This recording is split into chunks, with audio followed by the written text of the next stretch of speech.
선임들에게 여우 같은 년이란 소리를 들으며 산채로 흙구덩이에 파묻혔던 최정의 특전사여군 하사. 그러나 그녀가 부패한 선임들과 군부대의 복수와 참교육을 하면서 펼쳐지는 이야기입니다. 태백산맥의 험준한 산세가 병풍처럼 둘러싼 강원도 인제.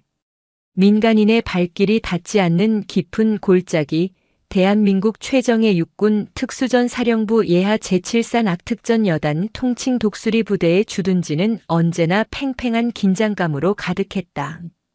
사계절 내내 거친 산악 지형과 변덕스러운 날씨를 맨몸으로 부딪히며 극한의 임무를 수행해야 하는 곳. 이곳에 신임 하사 윤서아가 첫 발을 내디뎠다. 갓 임관한 부사관 특유의 풋풋함과 긴장감이 교차하는 얼굴이었지만 그녀의 맑은 눈 속에는 웬만한 사내조차 품기 힘든 강인한 의지가 서려 있었다.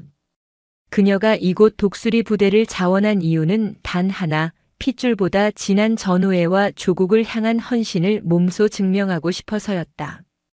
그리고 또 다른 이유, 바로 이 부대의 작전팀장인 최지훈 대위가 그녀의 친오빠라는 사실은 누구에게도 말할 수 없는 비밀이었다. 입대 전 남매는 굳게 약속했다. 부대 내에서는 철저히 상관과 부하로 지낼 것. 사적인 감정은 일절 배제하고 오직 군인 대 군인으로 서로를 대할 것. 최 대위는 동생의 굳은 결심을 알기에 그녀가 스스로의 힘으로 부대에 녹아들고 진정한 특전용사로 거듭나기를 바랐다. 하지만 동생을 향한 애틋한 마음까지 숨길 수는 없었다. 야간 산악 침투 훈련 중 잠시 휴식 시간에 최 대위는 대원들 몰래 배낭에서 초코바 하나를 꺼내 슬쩍 서아의 전투 조끼 주머니에 찔러주었다. 지친 기색이 역력한 동생의 얼굴이 마음에 걸려서였다. 그는 누구에게도 들키지 않도록 나지막이 속삭였다. 탈진하기 전에 먹어도. 여긴 보급도 실력이야. 그 순간 어둠 속에서 번뜩이는 차가운 시선이 그들을 향하고 있었다.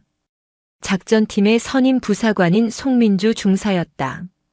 그녀는 특전사 내에서도 독사로 소문난 인물이었다. 여군이라는 편견을 깨기 위해 남자들보다 2배, 3배로 자신을 몰아붙여 지금의 자리에 오른 입지전적인 인물. 그랬기에 여자라는 이유로 조금의 특혜라도 받는 것을 병적으로 혐오했다. 송 중사의 눈에 최 대위와 윤서아의 모습은 전형적인 추파와 꼬리치기로 비쳤다. 갓 들어온 애송이 하사가 젊고 유능한 중대장에게 의도적으로 접근하여 편한 군 생활을 도모하려는 불순한 수작. 그녀의 입가에 싸늘한 냉소가 걸렸다. 세상 참 편해졌어. 산 타면서 연애질이나 하고. 혼잣말처럼 뱉은 말이었지만 그 안에는 서아를 향한 날카로운 경멸이 담겨 있었다. 송 중사의 옆에는 그녀를 그림자처럼 따르는 오진희, 임세리 하사가 있었다. 그녀들은 송 중사의 눈빛만 봐도 그 의중을 알아차리는 충실한 수족이었다. 송 중사님, 저 계집의 눈빛 보셨습니까? 아주 대위님을 녹여버릴 기세던데요. 오진희 하사가 뱀처럼 혀를 날름거리며 거들었다. 임세리 하사는 말없이 동조의 미소를 지을 뿐이었지만 그 눈빛 역시 서아에 대한 반감을 숨기지 않았다.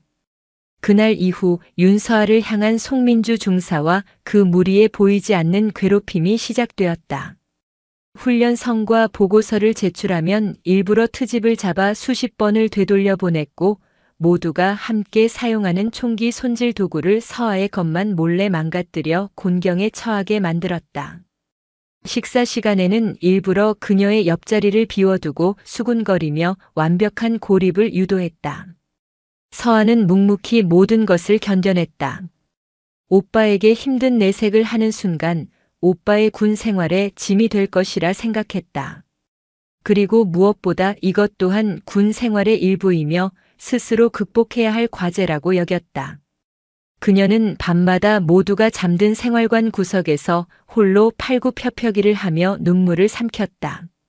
강해져야 한다. 실력으로 모든 오해와 멸시를 부숴버려야 한다.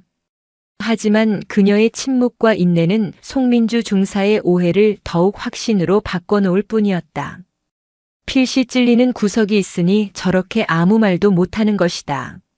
송 중사의 잔혹한 상상력은 서아를 부대 내에서 가장 파렴치하고 교활한 존재로 만들어버렸다. 그리고 마침내 그녀의 광기가 돌이킬 수 없는 선을 넘는 날이 오고야 말았다. 부대 전체가 동원된 산악진지 구축 훈련 날이었다. 며칠간 내린 비로 땅은 질척거렸고 안개는 한치 앞을 분간하기 어렵게 만들었다. 모두가 흙과 땀으로 범벅이 되어 개인호를 파는 작업에 몰두하고 있었다. 바로 그때 송민주 중사가 서아에게 다가와 비릿한 미소를 지으며 말했다. 윤서아 하사, 넌 특별히 할 일이 있다. 나 좀 따라와. 오진희, 임세리 하사와 함께 서아를 이끈 곳은 훈련장에서 가장 외진 계곡 구석이었다. 그곳에는 폭우로 인해 깊게 파인 거대한 구덩이가 있었다. 송 중사는 턱짓으로 구덩이를 가리켰다. 내가 있을 곳은 저기야. 중대장님 꼬셔서 편하게 군 생활하려는 너 같은 여우녀는 땅속에 처박혀서 정신을 차려야지. 잘못 들었습니다. 무슨 말씀이신지. 서아가 당황하여 되묻는 순간 등 뒤에 있던 오진희와 임세리 하사가 그녀의 양팔을 붙잡고 거칠게 구덩이 속으로 밀어넣었다. 악! 하는 비명과 함께 서아는 차갑고 축축한 흙구덩이 속으로 처박혔다. 뭐 하는 짓입니까? 서아가 기어나오려 발버둥치자 송민주 중사는 옆에 있던 야전삽을 집어들었다. 그리고는 섬뜩한 목소리로 명령했다. 뭘 보고 있어? 묻어버려. 저 더러운 주둥이에서 다시는 교태 부리는 소리가 안 나오게. 오진희와 임세리 하사는 잠시 망설였지만 송 중사의 살기 어린 눈빛에 겁을 먹고는 떨리는 손으로 삽을 들었다. 그리고는 서아가 있는 구덩이를 향해 차가운 흙을 퍼붓기 시작했다. 송 중사님, 제발 이러지 마십시오. 사람이 죽습니다. 서아의 절규는 쏟아지는 흙더미에 묻혀 점점 희미해져 갔다. 흙은 순식간에 그녀의 발목을, 무릎을, 그리고 허리를 집어삼켰다. 차가운 흙의 무게가 폐를 짓누르고 입과 코로 흙먼지가 밀려 들어왔다. 죽음의 공포가 온몸을 휘감았다. 바로 그때였다. 짙은 안개를 뚫고 지축을 울리는 분노의 고함 소리가 터져 나왔다. 내년들 지금 당장 그 삽 내려놓지 못해. 최지훈 대위였다. 최지훈 대위의 눈은 이글거리는 불길처럼 타오르고 있었다. 동생이 그의 하나뿐인 피부치가 생매장당하는 끔찍한 광경 앞에서 이성의 끈은 산산조각 났다. 그는 맹수처럼 달려들어 송민주 중사의 멱살을 움켜쥐고 그대로 내동댕이 쳤다. 이 미친 개 같은 년. 내가 군인이냐? 여기가 사람 목숨을 파리처럼 여기는 생지옥이야? 최 대위의 포효에 오진희와 임세리 하사는 얼어붙은 듯 삽을 떨어뜨렸다. 그는 미친 듯이 구덩이로 뛰어들어 맨손으로 흙을 파헤치기 시작했다. 손톱이 부러지고 피가 배어나왔지만 고통을 느낄 겨를조차 없었다. 마침내 흙더미 속에서 의식을 잃어가는 서아의 얼굴이 드러났다. 흙먼지로 범벅이 된 채 가쁜 숨을 몰아쉬는 동생의 모습에 최 대위는 절규했다. 서아야, 윤서아, 정신 차려. 그가 서아의 이름을 부르짖는 순간 송민주 중사를 포함한 모두의 얼굴이 경악으로 물들었다. 중대장이 신임 하사의 이름을 저토록 애타게 부르는 모습, 그리고 이어진 최 대위의 외침은 모든 오해의 근원을 폭로하는 천둥과도 같았다. 감히 내 동생한테, 내 하나뿐인 동생한테 이딴 짓을 해? 동생. 그 한마디에 송민주 중사의 머릿속은 하얗게 비어버렸다. 자신의 오해와 질투가 얼마나 끔찍한 결과를 낳았는지 그제야 깨달은 것이다. 하지만 후회하기엔 너무 늦었다. 최 대위는 무전기를 꺼내 들고 떨리는 목소리로 헌병대를 호출했다. 여기는 치려단 알파 팀장. 현 시간부로 송민주 중사, 오진희, 임세리 하사를 살인미수 및 초병상해 혐의로 긴급 체포한다. 즉시 헌병 출동 바란다. 사건은 걷잡을 수 없이 커졌다. 헌병대의 조사가 시작되었고 최 대위와 윤서아 하사가 친남매라는 사실이 부대 전체에 공식적으로 알려졌다. 끔찍한 가혹행위의 전말이 드러나자 부대는 발칵 뒤집혔다. 특히 임세리 하사는 죄책감을 이기지 못하고 조사 과정에서 모든 사실을 털어놓았다. 송민주 중사가 어떻게 최 대위와 윤 하사의 관계를 오해했고 어떤 방식으로 지속적인 괴롭힘을 가했는지 그리고 구덩이에 파묻은 사건이 얼마나 계획적이었는지에 대한 그녀의 양심 선언은 사건의 실체를 명명백백히 밝혔다. 진실은 드러났지만 서아에게 돌아온 것은 동정과 위로가 아니었다. 군 상층부는 대한민국 최정예 부대인 산악특전여단에서 벌어진 전대미문의 가혹행위가 외부에 알려지는 것을 극도로 꺼렸다. 해병대의 명예, 특전사의 자부심, 그들이 내세운 거창한 명분 아래 사건은 조용히 축소되고 은폐되기 시작했다. 여군들 사이의 사소한 질투에서 비롯된 해프닝, 남매 관계임을 미리 밝히지 않아 오해를 자초한 책임, 여론은 교묘하게 조작되었고 사건의 본질은 흐려졌다. 부대 내에서 서아는 피해자가 아닌 부대를 시끄럽게 만든 문제야. 오빠 백 믿고 설친다는 낙인이 찍힌 채 또 다른 형태의 고립에 직면했다. 동기들조차 그녀를 피했고 선임들은 노골적으로 멸시의 눈빛을 보냈다. 그녀는 끔찍한 구덩이에서 살아남았지만 이제는 침묵의 카르텔이라는 더 깊고 어두운 구덩이에 갇힌 신세가 되었다. 매일 밤 서아는 흙더미가 온몸을 짓누르는 악몽에 시달렸다. 좁고 어두운 곳에만 들어가도 숨이 막히고 심장이 미친 듯이 뛰었다. 외상 후 스트레스 장애 PTSD였다. 그녀는 군 생활을 포기할까 수없이 고민했다. 하지만 이대로 무너지는 것은 자신을 믿어준 오빠에 대한 배신이자 스스로의 명예를 더럽히는 일이라 생각했다. 그때 한 사람이 그녀에게 다가왔다. 부대의 주임원사이자 살아있는 전설로 불리는 박태준 원사였다. 수십 년의 군 생활 동안 온갖 풍파를 겪으며 단단해진 그는 누구의 편도 들지 않고 묵묵히 상황을 지켜보고 있었다. 그는 홀로 체력 단련실에서 샌드백을 치며 눈물을 쏟아내는 서아의 뒤에 조용히 섰다. 그렇게 울고만 있으면 바뀌는 건 아무것도 없다. 무뚝뚝하지만 묵직한 그의 목소리에 서아가 돌아보았다. 박 원사는 그녀의 젖은 눈을 피하지 않고 똑바로 응시하며 말했다. 여기서 살아남는 방법은 두 가지다. 억울하다며 주저앉아 영원히 짓밟히거나 아니면 그 누구도 감히 무시하지 못할 압도적인 실력으로 모든 것을 증명하고 밟고 올라서거나. 그의 말은 얼음 송곳처럼 서아의 가슴을 파고들었다. 내가 중대장 동생이라서가 아니라 내가 윤서아 하사 그 자체로 얼마나 대단한 군인인지를 보여줘.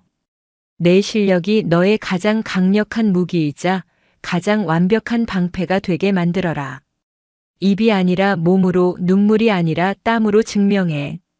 박태준 원사의 말은 서아의 꺼져가던 투지에 다시 불을 지폈다. 그녀는 눈물을 닦았다. 그리고 결심했다. 더 이상 피해자로 남지 않겠다.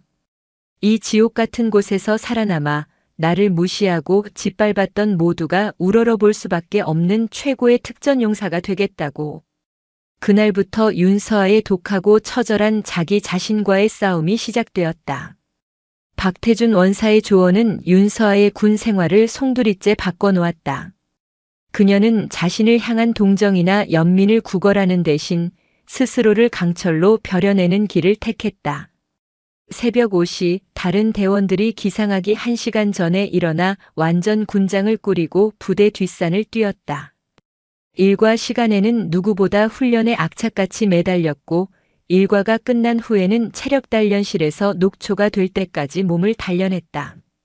산악 등반 훈련에서는 가장 험난한 암벽을 골라 올랐고 독도법 훈련에서는 지도와 나침반만으로 폭우가 쏟아지는 낯선 산속에서 하룻밤을 세워가며 목표 지점을 찾아냈다. 사격 훈련에서는 격발하는 순간의 미세한 떨림까지 제어하기 위해 수만 번의 빈총 격발 연습을 반복했다. 그녀의 손은 굳은 살로 뒤덮였고 온몸은 크고 작은 멍과 상처로 성할 날이 없었다. 그녀의 변화를 가장 가까이서 지켜보는 최지훈 대위의 마음은 복잡했다. 동생의 처절한 노력이 대견하면서도 한편으로는 저렇게까지 자신을 몰아붙여야만 하는 현실이 가슴 아팠다. 그는 부대원 전체를 대상으로 팀워크와 상호 존중의 중요성을 끊임없이 강조했다.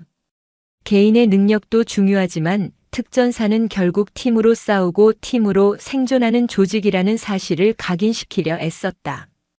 그의 노력에 부대 분위기는 조금씩 바뀌어 갔지만 서아를 향한 뿌리 깊은 편견은 쉽게 사라지지 않았다.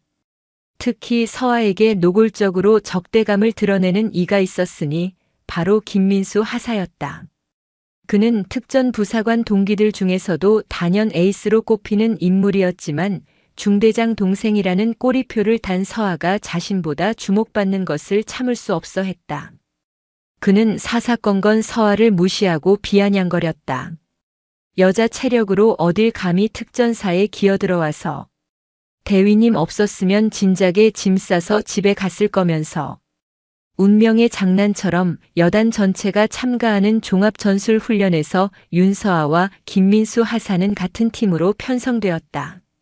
훈련은 가상의 적진에 침투하여 주요 시설을 폭파하고 무사히 복귀하는 산악특전 여단의 모든 역량이 총동원되는 가장 중요한 훈련이었다. 훈련이 시작되고 서아와 김하사가 속한 침투조는 칠흑 같은 어둠을 뚫고 수십 킬로미터의 산악지형을 주파했다. 김하사는 작전 내내 서아의 의견을 무시하고 독단적으로 행동했다. 계집애가 뭘 안다고 나서 내가 시키는 대로만 해. 그러다 결국 일이 터지고 말았다. 적의 예상 이동 경로를 파악하던 중 김하사가 서아의 경고를 무시하고 지름길을 택하다가 적의 교묘한 부비 트랩을 건드린 것이다. 쾅! 하는 굉음과 함께 김하사의 발목이 부비 트랩에 연결된 올가미에 걸려 공중으로 치솟았다. 균형을 잃은 그는 그대로 절벽 아래로 추락했고 간신히 나뭇가지를 붙잡아 겨우 매달리는 신세가 되었다. 으악! 살려줘! 절체절명의 순간 팀원들이 우왕좌왕하는 사이 한치의 망설임도 없이 절벽으로 몸을 날린 것은 윤서아였다. 그녀는 자신의 허리에 묶인 자의를 절벽 위 나무에 단단히 고정시킨 후 한 마리 사냥처럼 암벽을 타고 내려갔다. 김민수 하사, 정신 똑바로 차려. 내가 로프 내려줄 테니 허리에 감아. 서아가 소리쳤지만 극심한 고통과 공포에 질린 김하사는 나뭇가지를 놓치고 말았다. 아래는 천길 낭떠러지. 모두가 숨을 죽인 그 순간 서아는 망설임 없이 절벽을 박차고 몸을 날려 추락하는 김하사의 전투 조끼를 가까스로 붙잡았다. 한 손으로는 자의에 의지하고 다른 한 손으로는 건장한 남자의 몸무게를 버텨야 하는 극한의 상황. 서아의 팔 근육이 터질 듯 부풀어 오르고 굳은 살 박인 손바닥에서는 피가 배어나왔다. 윤하사. 나 때문에. 너까지 죽을 순 없어. 이 손 놔. 김하사가 울먹이며 말했다. 하지만 서아는 이를 악물고 버텼다. 시끄러워. 내 동료는 내가 지킨다. 대한민국 특전사는 전우를 버리지 않아. 그녀의 절규는 단순한 외침이 아니었다. 그것은 자신을 멸시하고 괴롭혔던 세상의 모든 편견에 맞서는 영혼의 포효였다. 그녀의 처절한 사투에 정신을 차린 다른 팀원들이 힘을 합쳐 자의를 끌어올리기 시작했다. 마침내 두 사람은 구사일생으로 절벽 위로 구조되었다. 김민수 하사는 피투성이가 된 손으로 자신을 구해준 서아를 보며 아무 말도 하지 못했다. 그저 뜨거운 눈물만 흘릴 뿐이었다. 그 눈물에는 미안함, 고마움, 그리고 진심 어린 존경심이 담겨 있었다. 이 사건은 훈련에 참가한 모든 대원에게 큰 충격을 주었다. 윤서아는 더 이상 중대장 동생이나 부대의 문제아가 아니었다. 그녀는 자신의 목숨을 걸고 전우를 구한 영웅이었다. 그녀를 무시하고 외면했던 부대원들은 이제 존경과 경외의 눈빛으로 그녀를 바라보기 시작했다. 윤서아는 마침내 자신의 실력으로, 자신의 희생으로 자신을 올가매던 모든 오해와 편견의 사슬을 끊어낸 것이다. 그녀는 가장 높은 절벽 끝에서 가장 눈부신 강철의 꽃으로 피어났다. 윤서아가 전우를 구한 영웅적 행동은 부대 내 그녀를 향한 시선을 완전히 뒤바꿔 놓았다. 더 이상 그녀를 문제아나 중대장 동생으로 취급하는 이는 없었다. 그녀는 혹독한 훈련과 숭고한 희생으로 스스로의 가치를 증명해낸 진정한 특전 용사였다. 부대원들은 진심 어린 존경을 보냈고 그녀 역시 조금씩 마음의 문을 열며 진정한 전우애를 느끼기 시작했다. 이 긍정적인 분위기 속에서 송민주 중사에 대한 군사 재판은 당연히 정의로운 판결이 내려질 것이라는 희망에 부풀어 있었다. 그러나 군이라는 거대한 조직의 논리는 일반 사회의 상식과는 너무나도 달랐다. 재판이 열리는 날 군사법원의 공기는 서늘하고 무거웠다. 피고인석에 앉은 송민주 중사는 조금도 위축되지 않은, 오히려 서늘한 도끼를 품은 눈으로 서아를 노려보고 있었다. 그리고 그녀의 옆에는 군 전문 로펌에서 나온 백전 노장 변호인이 날카로운 눈빛으로 서류를 검토하고 있었다. 그의 이름은 안석호, 진실을 비트는 데 도가 튼 교활한 독사로 유명한 인물이었다. 재판이 시작되고 검찰 측의 논리정연한 기소와 임세리 하사의 눈물 어린 증언이 이어지며 모든 것이 순조롭게 흘러가는 듯 했다. 하지만 변호인 안석호가 반대 신문을 위해 자리에서 일어서는 순간 법정의 공기는 180도 바뀌었다. 그의 첫 번째 목표는 피해자인 윤서아였다. 윤서아 하사, 최지훈 대위와는 친남매 관계라고 했지요. 하지만 부임 초기 그 사실을 의도적으로 숨긴 이유는 무엇입니까? 그건 사적인 관계로 인해 부대 생활에 오해를 사고 싶지 않았기 때문입니다. 안석호의 입가에 교활한 미소가 번졌다. 오해를 사고 싶지 않았다. 오히려 그 관계를 이용해 특별한 편의를 제공받기 위함은 아니었습니까?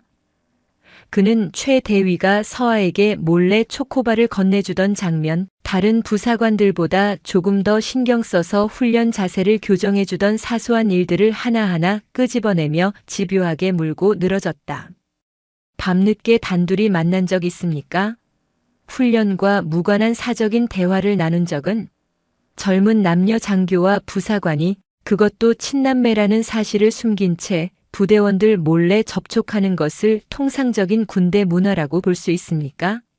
이건 명백히 부적절한 관계이며 피고인은 바로 이 점을 지적하려 했던 것 아닙니까? 안석호의 목소리는 법정 전체를 울렸다. 그는 교묘한 논리로 가혹행위라는 사건의 본질을 부적절한 치정 관계에서 비롯된 갈등으로 완벽하게 탈바꿈시켰다. 방청석에 앉아있던 부대원들 사이에서 수군거림이 시작되었다. 서아가 간신히 쌓아 올렸던 신뢰와 명예가 독사의 혀끝에서 다시 추악한 스캔들로 변질되는 순간이었다. 서아는 피가 역류하는 듯한 모멸감에 입술을 깨물었지만 교묘하게 짜인 질문이 덧앞에서 효과적인 반박을 하지 못했다. 다음 신문 대상은 최지훈 대위였다. 안석호는 더욱 기세등등하게 그를 몰아붙였다. 중대장으로서 특정 부사관에게 사적인 감정을 가지고 편의를 봐준 것은 월권이자 직권남용입니다. 당신은 지휘관으로서의 자격을 상실했습니다. 동생이라는 방패 뒤에 숨어 부대 내 위계 질서를 어지럽힌 당신의 행동이 이 모든 불행의 씨앗이란 생각은 안 해봤습니까? 최 대위의 권위는 바닥으로 추락했다. 그가 아무리 군인으로서의 원칙을 외쳐도 동생을 특별 취급한 지휘관이라는 프레임은 그를 올감했다. 재판의 흐름은 완벽하게 송민주 중사 측으로 넘어가고 있었다. 바로 그때였다. 증인석에 앉아있던 임세리 하사가 벌떡 일어섰다. 그녀는 두려움에 떨면서도 있는 힘껏 소리쳤다. 아닙니다. 전부 거짓말입니다. 송민주 중사는 처음부터 윤서와 하사를 미워했습니다. 중대장님과의 관계는 핑계일 뿐이었어요.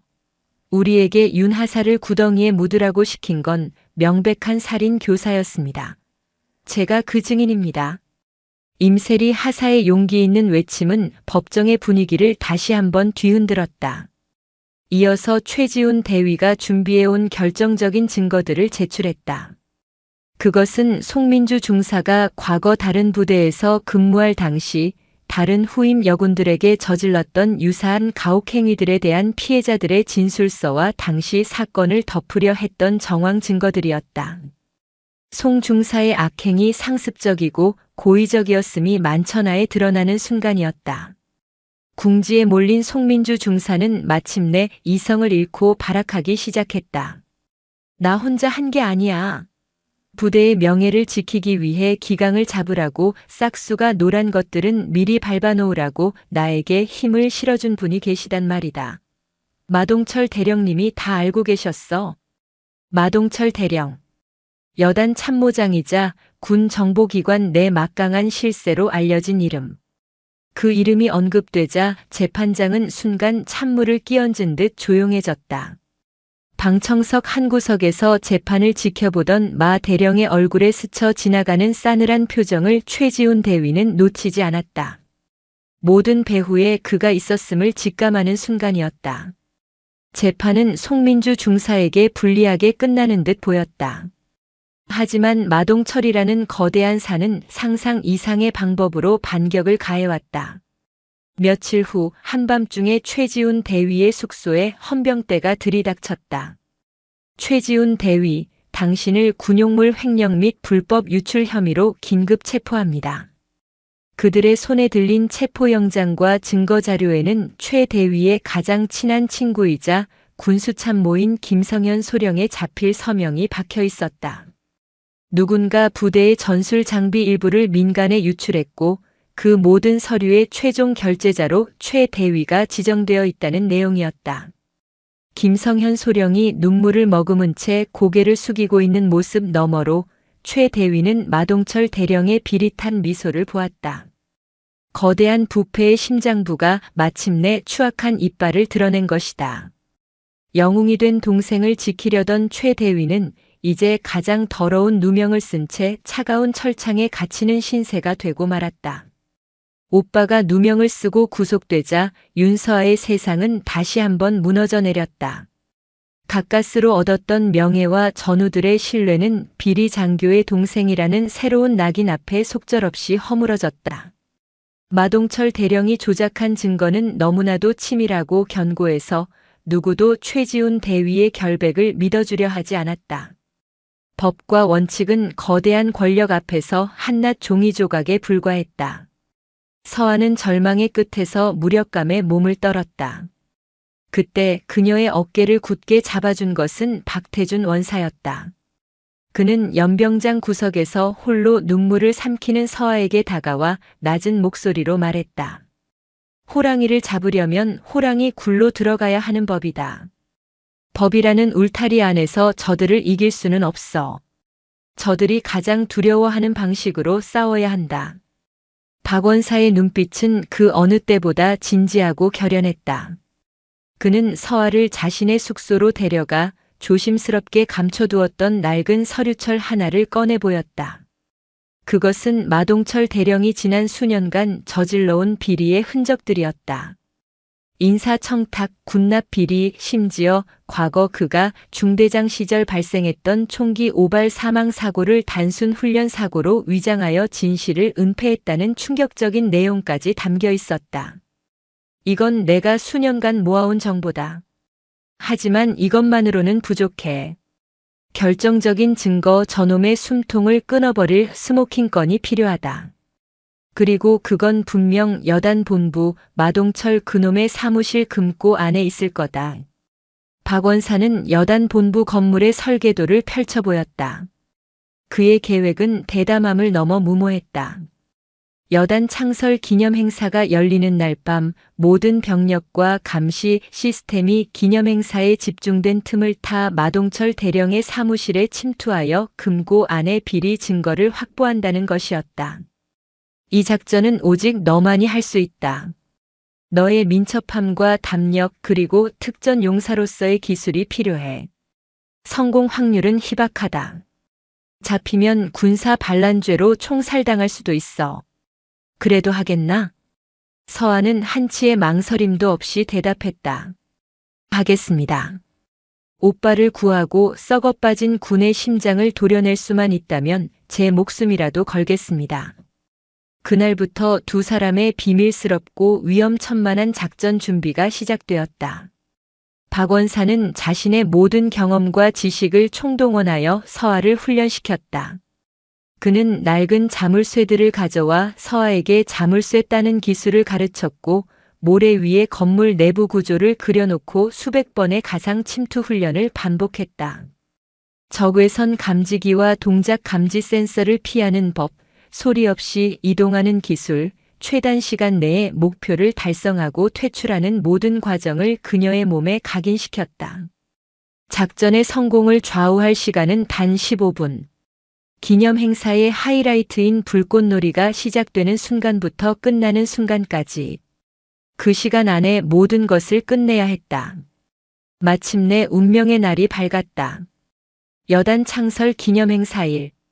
부대는 축제 분위기로 들떠 있었지만 서하와 박원사의 주변에는 얼음장 같은 긴장감이 감돌았다.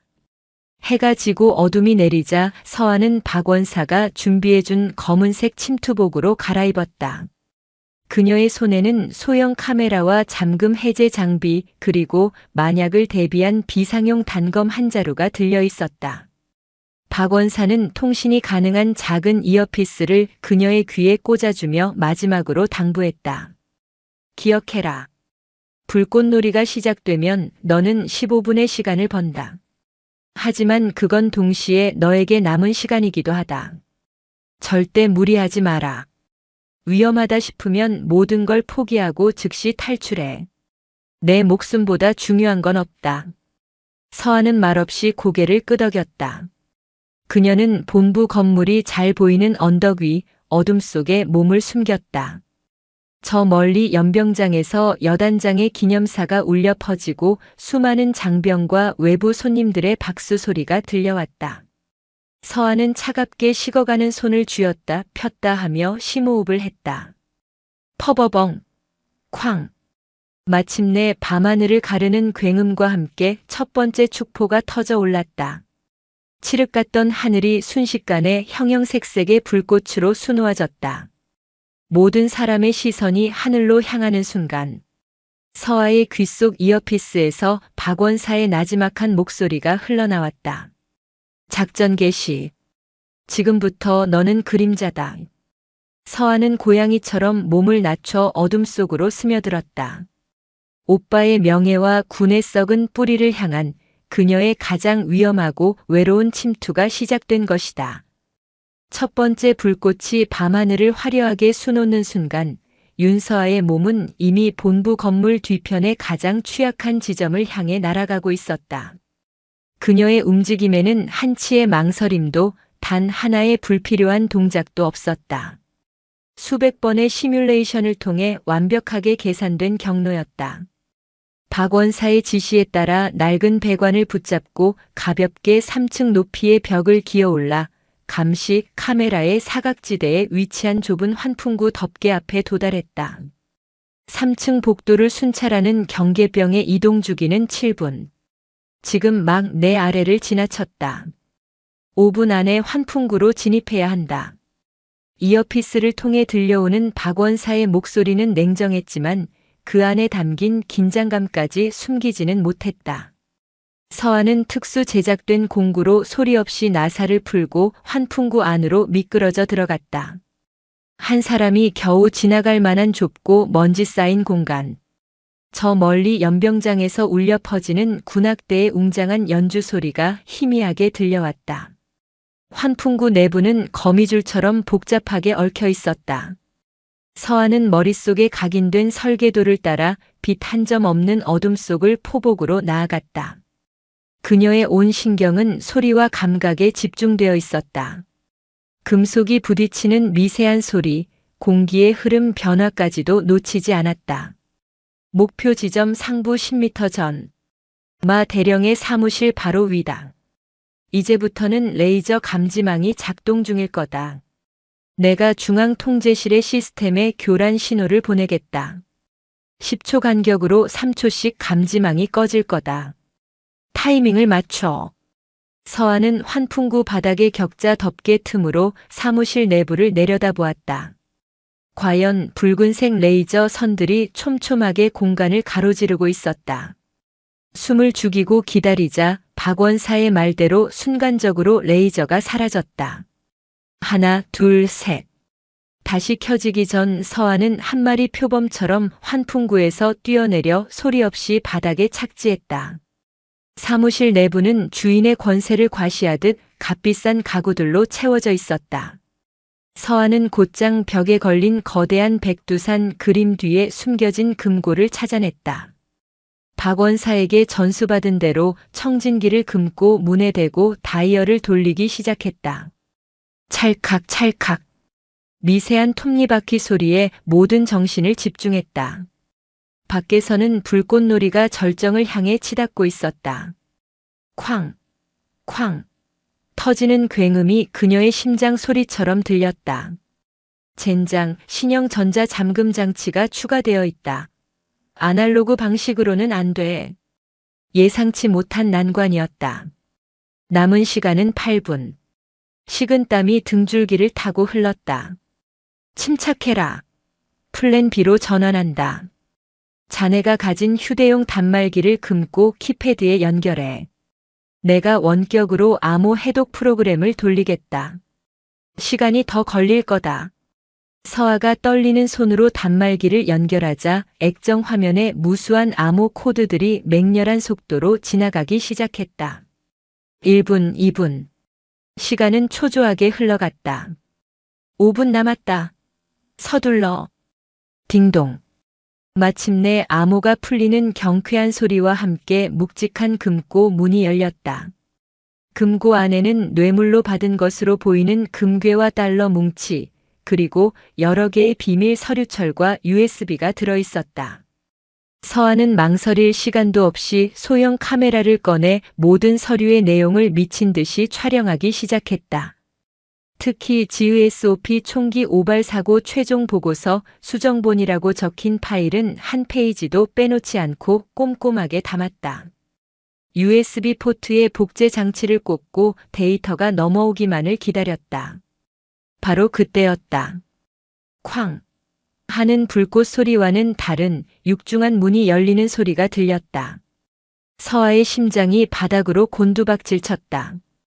마동철 대령이었다. 기념 행사에 참석했다가 잠시 서류를 챙기러 온 것인지 그의 얼굴에는 짜증이 가득했다. 서아는 본능적으로 거대한 책상 밑으로 몸을 숨겼다. 마 대령은 아무것도 눈치채지 못한 듯 서류 가방을 챙기다 문득 고개를 갸웃했다. 너무나도 조용한 사무실, 평소와는 다른 공기의 흐름. 그의 시선이 벽에 걸린 백두산 그림으로 향했다. 평소보다 아주 미세하게 그림이 비뚤어져 있었다. 어떤 쥐새끼가 들어왔나. 마 대령의 나직한 읊조림과 함께 그의 손이 허리에 찬 권총으로 향하는 순간 서아는 모든 것이 끝났다고 생각했다. 하지만 이대로 죽을 수는 없었다. 그녀는 책상 위에 있던 묵직한 크리스털 문진을 집어들고 마 대령이 금고 쪽으로 다가서는 순간을 노려 그의 뒤통수를 향해 힘껏 던졌다. 악! 비명과 함께 마 대령이 휘청이는 사이 서아는 총알처럼 튀어나가 사무실 문을 향해 달렸다. 정신을 차린 마 대령이 고래고래 소리쳤다. 거기 못 서. 침입자다. 전 병력은 본부 건물을 포위하라. 요란한 비상벨이 부대 전체에 울려 퍼지기 시작했다. 연병장의 군악대 연주가 멈추고 축제 분위기는 순식간에 아수라장으로 변했다. 서하는 복도를 미친 듯이 질주했다. 사방에서 달려오는 군화 소리가 그녀를 압박해왔다. 그녀가 향한 곳은 들어왔던 환풍구가 아닌 건물의 옥상이었다. 그것이 박원사와 약속한 마지막 탈출로였다. 옥상 문을 박차고 나가는 순간 눈앞에 절망적인 광경이 펼쳐졌다. 수십 개의 서치라이트가 건물을 샅샅이 훑고 있었고 아래에서는 무장한 군인들이 개미떼처럼 몰려들고 있었다. 완벽하게 포위된 것이다. 거기까지다 이 잡년아. 뒤따라온 마동철 대령이 총구를 그녀에게 겨누며 소리쳤다. 그의 이마에서는 피가 흐르고 있었고 눈은 살기로 번뜩였다. 내년이 감히 누구의 것을 넘봤는지 이제 뼈저리게 느끼게 해주마. 바로 그 순간 기념 행사의 마지막을 장식하는 가장 거대하고 화려한 불꽃이 밤하늘을 대낮처럼 밝혔다. 그 눈부신 빛을 등지고 서하는 옥상 난간 위로 올라섰다. 그녀의 눈은 마 대령이 아닌 건너편 통신탑을 향하고 있었다. 그곳에는 박원사가 미리 설치해둔 한 줄기 와이어가 달빛을 받아 희미하게 빛나고 있었다. 지옥에서 후회해라. 마 대령이 방아쇠를 당기려는 순간 서하는 망설임 없이 허공으로 몸을 날렸다. 칠흑 같은 어둠과 찬란한 불꽃 사이 그녀의 운명을 건 마지막 도박이 시작되었다. 밤하늘을 가르는 마지막 불꽃이 터져나오는 찰나 윤서아의 몸은 허공을 향해 날아올랐다. 등 뒤에서 장렬하는 마동철 대령의 총성, 살을 애는 밤바람, 그리고 까마득한 높이에서 오는 현기증이 온몸을 덮쳤다. 죽음의 공포가 엄습하는 그 순간 그녀의 손끝이 마침내 차가운 와이어 손잡이를 움켜쥐었다. 끔찍한 마찰열과 함께 온몸이 아래로 곤두박질 치는가 싶더니 억센 반동과 함께 그녀의 몸은 어둠을 가르는 한 마리 검은 새로 변했다. 총알이 핑핑 소리를 내며 와이어를 스쳐 지나갔다. 서하는 이를 악물고 반대편 통신탑을 향해 미끄러져 내려갔다. 강철 와이어가 살을 파고드는 고통보다 오빠를 구해야 한다는 일념이 더 강했다. 마침내 쿵 하는 소리와 함께 통신탑 구조물에 몸을 부딪히며 착지했을 때 그녀의 온몸은 땀과 피로 범벅이 되어 있었다. 서하야, 이쪽이다. 어둠 속에서 박태준 원사가 그녀를 향해 손짓했다. 그는 모든 상황을 지켜보고 있었다. 두 사람은 한치의 지체도 없이 준비해둔 낡은 군용 트럭에 몸을 실었다. 부대 전체가 비상경계 태세에 돌입해 요란한 사이렌 소리와 서치라이트 불빛이 밤하늘을 미친 듯이 헤집고 있었다. 박원사는 수십 년간 부대 지리를 익힌 경험을 살려 경계가 가장 허술한 후방 보급로를 통해 신들린 듯이 트럭을 몰아 포위망을 빠져나갔다. 몇 시간을 달려 도착한 곳은 태백 산맥 깊은 곳에 위치한 박원사의 낡은 산장이었다. 문명의 불빛이 전혀 닿지 않는 고요한 안식처. 그곳에서 서하는 피와 먼지로 얼룩진 데이터 칩을 박원사에게 건넸다. 원사님, 이제 어떻게 해야 합니까? 이걸 헌병대에 넘겨야 합니까? 박원사는 씁쓸하게 고개를 저었다. 아니, 썩은 상처는 내부에서 도려낼 수 없다. 뿌리까지 완전히 파내려면 외부에서 거대한 불길이 필요해. 그는 이미 모든 계획을 세워두고 있었다. 그의 연락을 받고 한밤중에 산장으로 찾아온 사람은 군 비리를 전문적으로 파헤치는 탐사보도 기자 이석진이었다. 그는 정권도 두려워하지 않는 끈기와 날카로움을 지닌 언론계의 독종으로 불리는 사내였다. 처음에는 반신반의하던 이 기자는 박원사가 내민 데이터 칩의 내용을 확인하는 순간 눈빛이 변했다. 단순한 군납 비리나 인사청탁이 아니었다. 대한민국 최정예 특전사를 사유물처럼 주무른 한 장성의 추악한 민낯, 무고한 장교를 희생양으로 삼은 증거 조작, 그리고 무엇보다 과거 의문사로 처리되었던 GOP 총기 오발 사고의 진실. 마동철이 자신의 진급을 위해 부하의 죽음을 은폐하고 조작했다는 명백한 증거 앞에서 이석진 기자의 주먹이 부들부들 떨렸다. 이건 단순한 비리가 아닙니다. 국가의 근간을 뒤흔드는 거대한 괴물입니다. 제 모든 것을 걸고 이 진실을 세상에 알리겠습니다. 그로부터 사흘 후 대한민국은 발칵 뒤집혔다. 이석진 기자가 소속된 언론사의 프라임타임 뉴스 첫 소식으로 마동철 게이트, 대한민국 특전사의 심장이 썩었다라는 제목의 단독 보도가 터져나온 것이다. 뉴스 앵커는 흥분을 감추지 못하며 마동철 대령의 비리 목록을 하나하나 읊어내려갔다. 그의 사무실 금고에서 촬영된 뇌물 장부와 비밀 파일들이 모자이크 처리된 채 화면을 가득 채웠다. 특히 총기 사고로 아들을 잃었던 노부모가 오열하며 내 아들은 자살한 게 아닙니다. 라고 절규하는 인터뷰 장면은 전 국민의 공분을 사기에 충분했다. 파장은 상상 이상이었다. 인터넷 포털은 마동철 게이트 관련 기사로 도배되었고 청와대 국민청원 게시판에는 마동철의 엄벌과 군 개혁을 촉구하는 청원이 폭주했다. 여론이라는 거대한 불길이 걷잡을 수 없이 타오르자 국방부와 청와대까지 움직이기 시작했다. 대통령은 직접 철저한 진상조사를 지시했고 국방부는 즉시 합동특별수사단을 꾸려 강도 높은 수사에 착수했다. 마동철은 자신의 인맥을 총동원해 사태를 무마하려 발악했지만 이미 두근 터진 후였다. 그가 기댈 것이라 믿었던 권력의 줄들은 자신들에게 불길이 옮겨붙을까 두려워 그를 외면하기 시작했다. 마침내 특별수사단 요원들이 그의 집무실 문을 박차고 들어섰다. 며칠 전까지만 해도 절대 권력을 휘두르던 그의 공간이었다. 그는 마지막 자존심이라도 지키려는 듯 태연한 척했지만 차가운 수갑이 손목에 채워지는 순간 그의 오만한 표정은 처참하게 무너져 내렸다. 같은 시각 차가운 군 교도소 독방에 갇혀있던 최지훈 대위는 작은 라디오를 통해 흘러나오는 뉴스를 듣고 있었다. 자신의 이름이 마동철 게이트의 무고한 희생양으로 언급되는 순간 그는 자신도 모르게 뜨거운 눈물을 흘렸다. 절망의 어둠 속에서 한 줄기 빛이 비치는 순간이었다. 그리고 깊은 산속 산장에서 윤서하는 TV 화면 속에서 수갑을 찬 채 끌려나가는 마동철의 모습을 보며 조용히 주먹을 굳게 쥐었다. 길고 긴 싸움의 첫 번째 승리였다. 심판의 불길은 이제 막 타오르기 시작했다.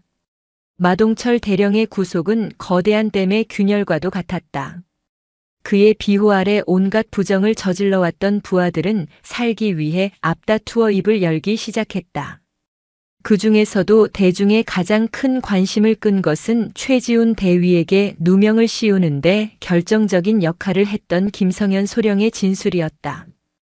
특별수사단의 집중조사 앞에서 김성현 소령은 결국 모든 것을 자백했다. 그의 눈물 섞인 고백은 한 인간의 나약함과 부패한 권력이 어떻게 한 사람을 파멸시키는지를 여실히 보여주었다.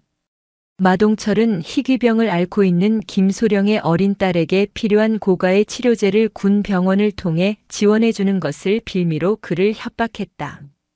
자네 딸의 목숨과 자네 친구의 명예 중에 하나를 선택하게. 현명한 아버지가 될 것이라 믿네. 악마의 속삭임 앞에서 그는 결국 친구를 배신하는 길을 택했던 것이다. 그의 자백은 최지훈 대위의 모든 혐의를 완벽하게 벗겨주었다. 며칠 후 최지훈 대위는 무혐의로 석방되었다.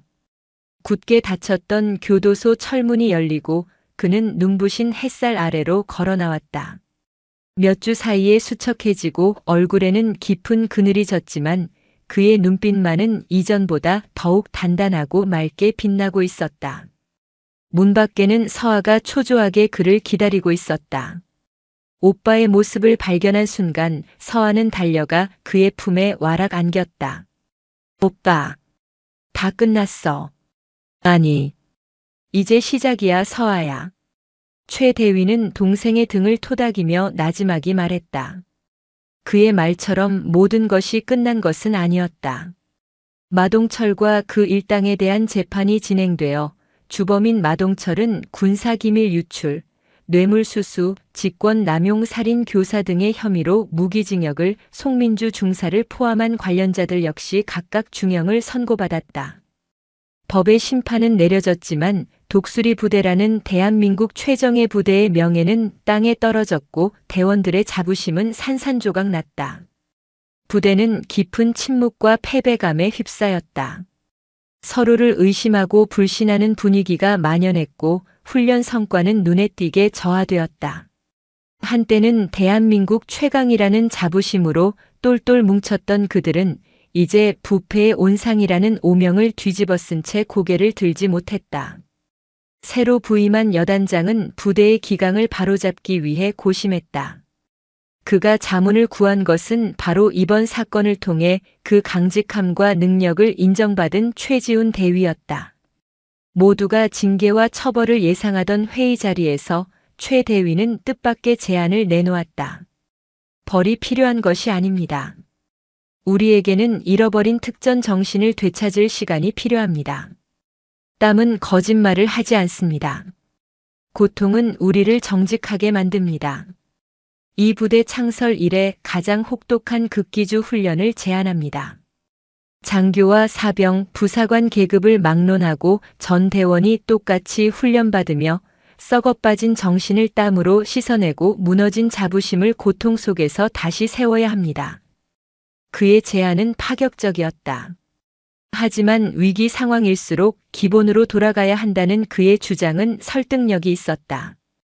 여단장은 그의 제안을 받아들였고 독수리 부대의 운명을 건 지옥 훈련이 결정되었다. 한편 거대한 싸움이 끝난 윤서아에게는 또 다른 적이 찾아왔다. 긴장이 풀리자 그동안 억눌려왔던 끔찍한 기억들이 그녀를 덮치기 시작했다. 흙더미에 파묻혔을 때에 질식할 것 같은 공포, 마동철에게 쫓기며 느꼈던 살해 위협, 좁은 환풍구를 기억할 때의 폐소공포증. 외상 후 스트레스 장애 PTSD의 명백한 증상이었다. 그녀는 밤마다 악몽에 시달렸고 엘리베이터 같은 좁은 공간에만 들어가도 호흡이 가빠지며 공황 발작을 일으켰다. 모두에게 영웅으로 칭송받는 그녀였지만 정작 자기 자신은 하루하루 무너져 내리고 있었다. 그녀는 누구에게도 자신의 나약한 모습을 보이고 싶지 않아 혼자서 끙끙 앓았다. 그러던 어느 날 훈련 장비 창고에서 공황 발작을 일으켜 주저앉아 있는 서아를 최지훈 대위가 발견했다. 그는 아무 말 없이 그녀의 옆에 앉아 떨리는 등을 가만히 쓸어주었다. 동생의 가쁜 숨소리가 조금씩 잦아들자 그는 조용히 입을 열었다. 넌 영웅이기 이전에 내 동생이고 강한 군인이기 이전에 상처받은 사람이야. 지금까지 혼자 너무 많은 짐을 짊어졌어. 이제 그만 내려놔. 강한 척하지 않아도 돼. 오빠가 있잖아. 우리가 있잖아. 이제는 우리가 너를 지켜줄 차례야. 오빠의 따뜻한 위로에 서아는 어린아이처럼 큰 소리로 울음을 터뜨렸다. 강철 같던 그녀의 갑옷이 무너져 내리고 그 안에 숨겨져 있던 여린 속살이 드러나는 순간이었다. 최 대위는 동생을 부추겨 부대 내 심리 상담센터로 데려갔다. 그녀는 비로소 자신의 상처를 정면으로 마주하고 치유를 위한 첫걸음을 내디딜 용기를 얻었다. 무너졌던 강철은 더 단단하게 거듭나기 위한 담금질을 시작하고 있었다. 독수리 부대의 운명을 건 극기주 훈련, 태백의 눈물이 시작되었다. 이름 그대로 태백 산맥의 가장 험준한 능선을 일주일간 밤낮 없이 주파하며 인간의 한계를 시험하는 지옥 훈련이었다. 부대의 모든 대원들은 계급장을 떼고 동일한 군장과 동일한 조건으로 훈련에 임했다. 교관은 바로 살아있는 전설, 박태준 원사가 맡았다. 훈련 첫날부터 극한의 상황이 펼쳐졌다. 한겨울에 칼바람이 몰아치는 산 정상에서 대원들은 얼음장 같은 계곡물에 몸을 담그고 수십 킬로그램의 군장을 맨 채 끝이 보이지 않는 산길을 달렸다. 잠은 하루에 2시간 남짓, 식사는 차가운 전투 식량 하나가 전부였다. 육체적 고통이 극에 달하자 대원들 내부에 잠재되어 있던 불만과 불신이 터져나오기 시작했다. 젠장, 우리가 뭘 그렇게 잘못했다고 이런 개고생을 해야 하는 거야? 마동철 같은 놈 하나 때문에 왜 우리 전체가 죄인 취급을 받아야 하냐고. 서로는 날카로운 말을 주고받으며 상처를 냈고 팀워크는 무너져 내렸다. 바로 그때 최지훈 대위가 가장 무거운 통신 장비를 자신의 군장에 옮겨 메고 선두로 나섰다. 불만 있나? 그럼 나를 욕해라. 하지만 내 옆에 전우를 원망하지 마라. 우리가 잃어버린 것은 명예만이 아니다. 바로 옆에서 고통받는 전우의 신음을 외면하는 비겁함이다. 우리는 여기서 다시 태어난다. 특전사라는 이름의 무게를, 전우라는 이름의 책임을 이 두 발로 다시 새기는 거다. 그는 말로만 외치지 않았다. 가장 먼저 얼음물에 뛰어들었고 가장 늦게까지 잠들지 않고 대원들의 상태를 살폈다. 그의 솔선수범에 대원들은 점차 입을 다물고 묵묵히 자신의 고통을 감내하기 시작했다. 윤서아 역시 심리 상담과 병행하며 훈련에 자원했다. 오빠는 그녀의 PTSD를 염려하여 만류했지만 그녀의 의지는 확고했다. 이 고통을 피하면 저는 평생 과거의 그림자 속에서 살게 될 거예요. 제 안의 두려움을 이 태백 산맥에 묻어버리고 오겠습니다. 운명의 순간은 훈련 닷새째에 찾아왔다. 마지막 코스는 실제 침투 상황을 가정한 좁고 어두운 동굴 통과 훈련이었다. 흙냄새와 축축한 공기, 한치 앞도 보이지 않는 어둠은 서아에게 끔찍했던 생매장의 기억을 떠올리게 했다. 동굴 입구에 들어서는 순간 그녀의 호흡이 가빠지고 온몸이 사시나무처럼 떨리기 시작했다. 못 들어가겠습니다. 그녀는 주저앉아 버렸다. 바로 그때 그녀의 등 뒤에서 거친 숨소리와 함께 한 손이 불쑥 내밀어졌다. 과거 그녀를 무시했지만 절벽에서 그녀에게 목숨을 비쳤던 김민수 하사였다. 윤하사, 정신 차려. 당신이 그때 그 절벽에서 내 손을 놓지 않았던 것처럼 우리도 당신 손 절대 놓지 않아. 여긴 구덩이가 아니야. 우릴 기다리는 전우들이 있는 통로다. 자, 내 손 잡아. 김하사의 외침에 주변의 다른 대원들도 저마다 소리치기 시작했다. 일어서라 윤서아. 우리가 함께 간다. 넌 혼자가 아니야. 그들의 목소리는 단순한 응원이 아니었다.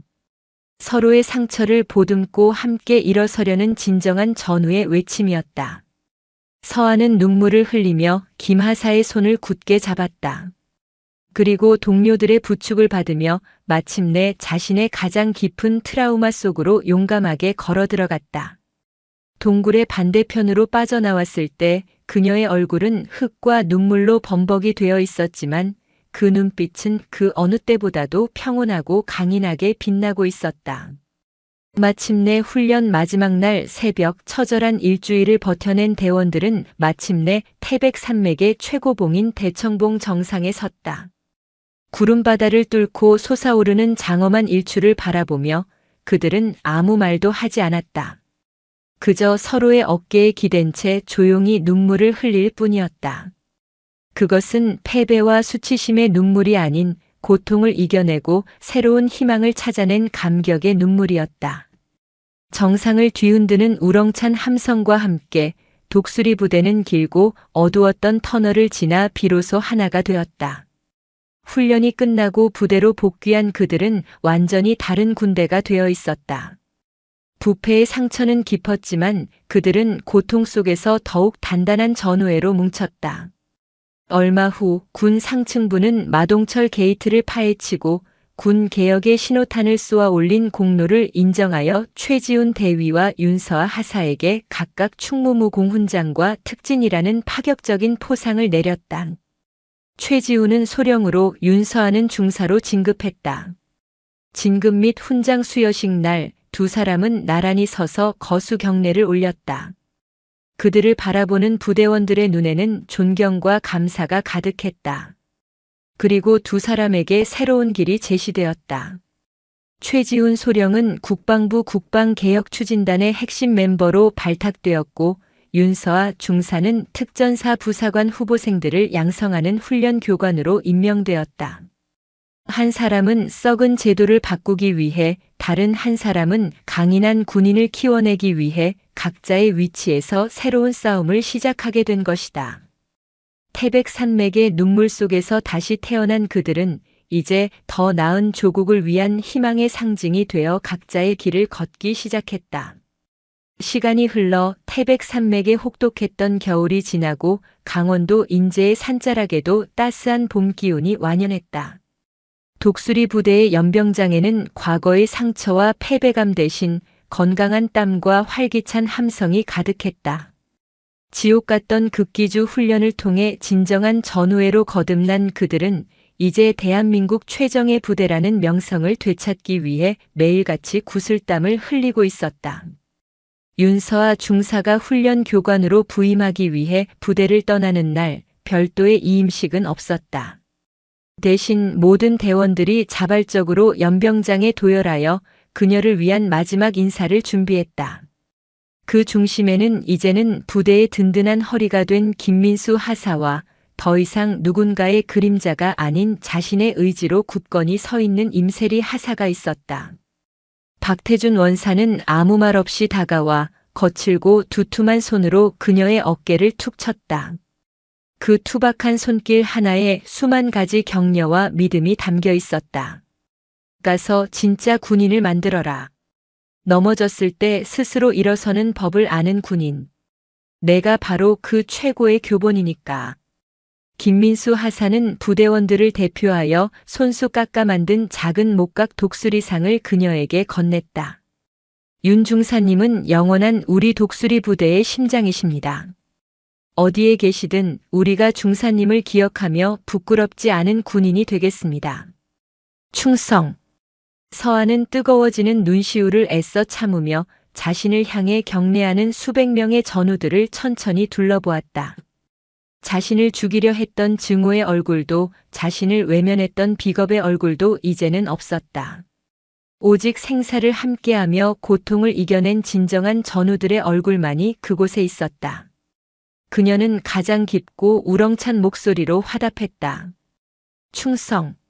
여러분과 함께해서 영광이었습니다. 짧은 인사를 마치고 돌아선 그녀의 발걸음은 더 이상 도망이나 생존을 위한 것이 아니었다.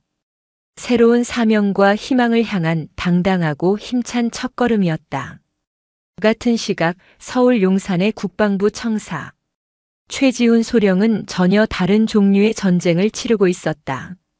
화약 냄새 대신 묵은 서류 냄새가, 산악지형 대신 미로처럼 복잡한 회색 복도가 그의 새로운 전장이었다. 그가 속한 국방개혁추진단의 회의실에서는 고성이 오가고 있었다. 현실을 모르는 소리. 수십 년간 이어져 온 군의 전통을 책상머리에 앉아서 하루아침에 바꾸겠다는 건가? 보수적인 9세대 장성들의 완강한 반대 앞에서 개혁안은 한 발짝도 나아가지 못하고 있었다. 최소령은 조용히 자리에서 일어났다. 그는 복잡한 데이터나 현란한 프레젠테이션 대신 자신의 동생 이야기를 꺼냈다. 제가 아는 한여군 하사가 있습니다. 그녀는 누구보다 조국을 사랑했고 최고의 군인이 되고 싶어 했습니다. 하지만 부대는 그녀를 지켜주지 못했습니다. 썩어빠진 관료주의와 왜곡된 명예욕이 그녀를 구덩이에 파묻고 그녀의 오빠에게 누명을 씌웠습니다. 회의실의 모든 시선이 그에게로 쏠렸다. 그는 담담하게 그러나 목소리에 힘을 실어 말을 이었다. 우리가 지금 바꾸려는 것이 단순히 서류상의 규정 몇 줄이라고 생각하십니까? 아닙니다. 이건 저의 동생처럼 지금 이 순간에도 보이지 않는 곳에서 시스템의 폭력에 신음하고 있을 수많은 젊은 군인들의 목숨과 명예에 관한 이야기입니다. 개혁은 그들의 절규에 응답하는 최소한의 책무입니다. 그의 진심 어린 호소는 완고했던 장성들의 마음을 조금씩 움직이기 시작했다. 전장에서 생사를 넘어본 자만이 가질 수 있는 무게감 있는 그의 말은 그 어떤 논리나 명분보다도 강력한 설득력을 지니고 있었다. 최지훈 소령은 총칼이 아닌 진실과 소신이라는 새로운 무기로 대한민국 군의 심장을 바꾸는 싸움을 시작하고 있었다. 몇 주 후 경기도 광주의 특수전학교. 윤서아 중사는 훈련 교관으로서 첫 발을 내디뎠다. 그녀의 앞에는 대한민국 최고의 특전 용사를 꿈꾸며 전국 각지에서 모인 풋내기 후보생들이 흙탕물 속에서 비명을 지르며 고무보트 IBS를 이고 가고 있었다. 그녀는 과거 자신을 괴롭혔던 교관들처럼 무자비한 폭언이나 비인격적인 모독을 하지 않았다. 대신 그 누구보다도 엄격하고 집요하게 후보생들을 한계까지 몰아붙였다. 그녀의 눈빛은 한치의 오차도 용납하지 않았고 그녀의 훈련 방식에는 조금의 타협도 없었다. 고작 이 정도에 퍼지는 놈이 특전사라고. 내 놈들 목숨은 혼자만의 것이 아니다. 내 옆에서 내 놈을 믿고 등을 맡긴 전우의 것이다. 그 무게를 알기 전까지는 절대 이 지옥을 벗어날 수 없다. 한 후보생이 진흙탕에 주저앉아 더 이상 못 가겠다고 포기하려 하자 윤 중사는 망설임 없이 그의 옆으로 뛰어들어 함께 고무보트 밑으로 어깨를 밀어 넣었다. 일어서. 고통은 순간이지만 포기는 영원하다. 내가 지금 흘리는 눈물과 땀을 내 전우들이 함께 짊어지고 있다. 감히 그들의 믿음을 배신하지 마. 흙먼지를 뒤집어 쓴 채 후보생들과 똑같이 고통을 감내하며 독려하는 그녀의 모습에서 후보생들은 진정한 리더십과 전우애를 온몸으로 깨닫고 있었다. 윤서아는 자신의 아픔과 상처를 더 강하고 올바른 군인을 키워내는 자양분으로 승화시키고 있었다. 그녀 자신이 바로 살아있는 교과서이자 특전 정신의 상징이 되어가고 있었다. 어느 주말 최지훈 소령이 동생을 보기 위해 특수전학교 근처를 찾았다. 두 사람은 군복을 벗고 평범한 남매의 모습으로 조용한 산길을 올랐다. 산 정상에서 탁 트인 풍경을 내려다보며 그들은 지난 시간들을 회상했다. 여기 처음 왔을 때가 생각나네. 그저 훌륭한 군인이 되고 싶다는 생각밖에 없었는데 세상이 그렇게 간단하지 않다는 걸 배우기까지 너무 큰 대가를 치렀어. 서아의 말에 지훈이 미소 지으며 대답했다. 하지만 우린 도망치지 않았고 결국 길을 찾아냈잖아. 너는 미래의 대한민국을 지킬 인재들을 키워내고 나는 그들이 자부심을 가질 수 있는 군대를 만들고 있어. 우리는 여전히 각자의 위치에서 싸우고 있는 거야. 두 사람은 말없이 서로를 바라보았다. 그들의 눈빛 속에는 과거의 아픔을 이겨낸 단단함과 미래를 향한 따뜻한 확신이 함께 담겨 있었다. 그들은 부조리한 세상에 맞서 싸운 남매이자 서로의 가장 든든한 전우였다. 세월이 흘러 국방개혁 추진단은 최지훈 소령의 활약에 힘입어 장병 인권 보장과 복지 향상을 위한 획기적인 개혁안들을 통과시켰다. 군은 더 이상 폐쇄적인 집단이 아닌 국민에게 신뢰받는 조직으로 거듭나기 시작했다. 윤서아 중사가 길러낸 특전 부사관들은 윤서아 키즈로 불리며 압도적인 실력과 투철한 전우애를 겸비한 최고의 인재들로 전군의 명성을 떨쳤다.